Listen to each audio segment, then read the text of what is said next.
Hello and welcome to the Appleby Hour. It's quite a somber hour, this video. The earlier today, for me, I'm recording it in the early morning, but I haven't slept. So earlier today, our former president, our illustrious former president, Donald J. Trump, he got shot in the ear. I've heard some people say that it was like the shot hit the teleprompter glass and the glass hit his ear. Either way, it doesn't matter. What's the difference? Assassination attempt, modern assassination attempt. Interesting stuff. And I don't know. There's lots of people talking about, oh, you shouldn't joke. Oh, there's no place for this kind of violence in America, right? You hear that a lot from the Democrats in particular, but obviously with Trump being the target, it's being echoed on their side now.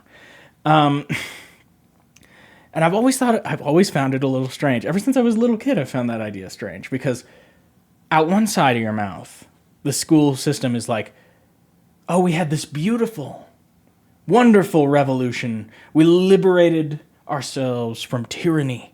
No longer will we bow before a king. We, the people, will rule ourselves, and we accomplish that through violence. But then out the other side of their mouth, they tell you political violence is never acceptable. Political violence, it's just not something you do in a democracy, These two things are not, they're totally antithetical to one another. And it's so strange to hear, you hear Biden come out. This guy, what's his name? Thomas Matthew Crooks. They're right. I'm not going to remember that name into the future. Not because I'm like, oh, fuck him. I don't remember names. Yeah, Crooks. There's more than one.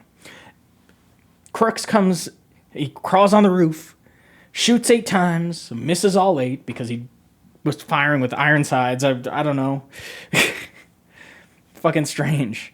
And Biden comes out and he says that this is unacceptable. This is da, da, da. And at the time when Biden first came out and gave his little address, everybody on the left, they're worried. They're like, oh God, is this one of ours? Is this a tranny? Oh geez. Because we don't want to get genocided, and that would be a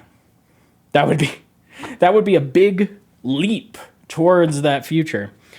But no, fortunately for minorities and trans people, it was a weird white conservative incel guy, a registered Republican. He apparently also donated to a progressive PAC, so anti-status quo kind of guy. Probably, just disillusioned with the system. And so turns out they weren't on the left, but let's say that they were, that those fears were justified, it turns out. I don't understand how Biden must not believe what he says when he says that Trump is a threat to democracy. If Trump was truly the threat to democracy that Biden's always talking about, and I believe that he is, I think that he's right when he says that. I also think that it's basically something that they aped from the left. They just, had decided to take that bit of rhetoric, even though they don't actually seem to believe it. Because if they did, if what you're saying is that there's a danger of us falling into like a fascist sort of American fascist dystopia, or the new American Christian theocracy, either one of those horrifying futures that no one wants to live in,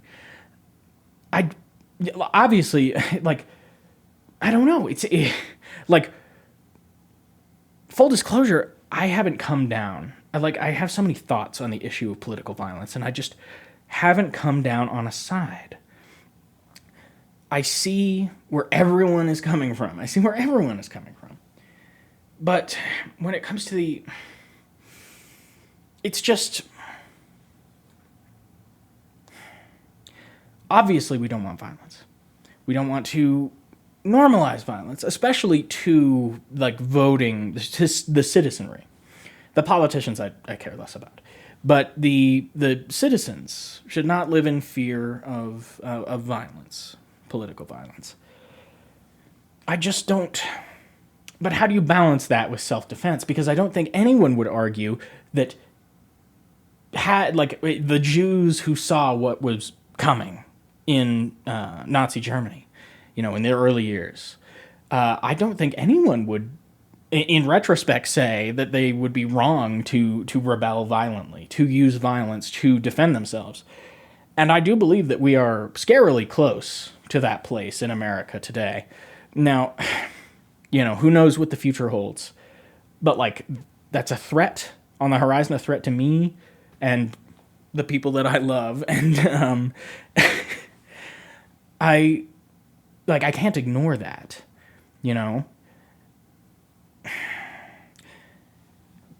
But on the other hand, I do hate this idea of the paradox of tolerance.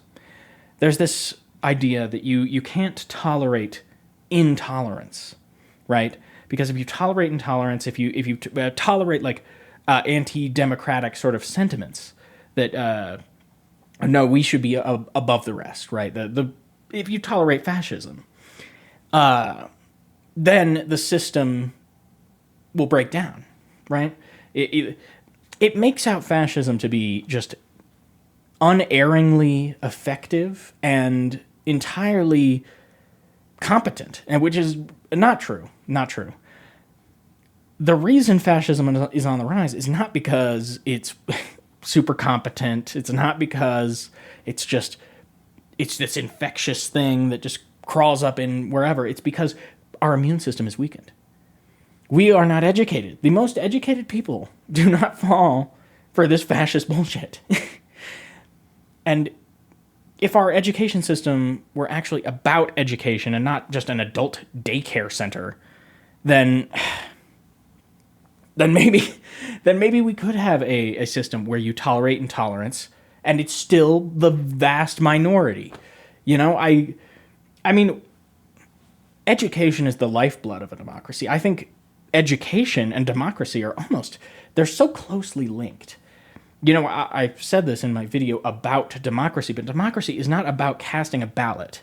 That's the form that it manifests in today. But and it's the best system we've come up with yet. Not specifically the American system, but democracy in general. What you think of when I say that word. Now, what I think of when I say that word is individual power. I want to maximize the individual political power that a person has. Just one person on their own. Just the average citizen, maximize their political power. And education certainly does that. If you are not educated, I mean, if you don't know the issues of the day, if you don't have the vernacular, if you're not politically literate, then how are you going to participate? It just doesn't make sense. And so I almost want the threat of a fascist collapse to be built into a democracy. I don't believe that a democracy should not be incapable of destroying itself. A democracy should always exist by choice, by the consent of the governed. I think that this is I also think it's sort of impossible to design a democracy which is impervious to fascist infiltration and attack. And so, if knowing that, why not? It's not a bug; it's a feature. That if you use the rise of fascism to measure the health of a democracy, right? And so we're so far from that, and I don't want, it's like the institution, like the government itself might deserve, whatever that means, to fall into fascism, but the people certainly don't, especially powerless ones at the bottom, like yours truly. I'm nowhere near the halls of power. I wish that I were. I don't know.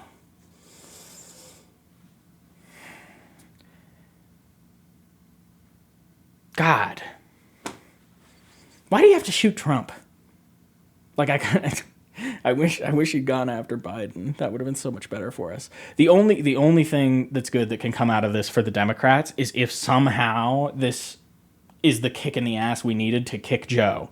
But I kind of think that we're going to double down on Joe. That's just like a gut feeling. I've heard people saying it both ways. But I don't know. I just want to record my thoughts, I suppose. It was certainly exciting, entertaining, and oh man, the photography. There were some great pictures. The one of the most interesting pictures, it wasn't the most aesthetically pleasing. It was actually the bullet flying by his head. You can see a bullet streak, and that's I used it for the thumbnail. So interesting times to be alive. I mean, it seems like almost every single day is a new historical event. It's like, oh, this temperature record was broken. Oh, this political assassination. This disastrous debate worse than Nixon. I mean, it's quite a time to be alive. It's one of my big inspirations for even doing YouTube is JREG. I shouldn't say inspirations. I should say that his videos on producing videos and art in general are kind of what gave me the kick in the ass that I needed to start doing this. And, what he always says is, you'll miss the show. And, yeah, I still want to kill myself, but I am entertained. Anyway, thank you for watching. Thank you for listening to me ramble. I'm just, as a matter of historical record, I'm just trying to get my thoughts down. And please, join me in the comments section. I'd love to hear what you have to say. And, so far I've only got one real comment on my channel, but I respond to them all. So, yeah, please. Thank you for watching and share it around. You know what to do. Thank you.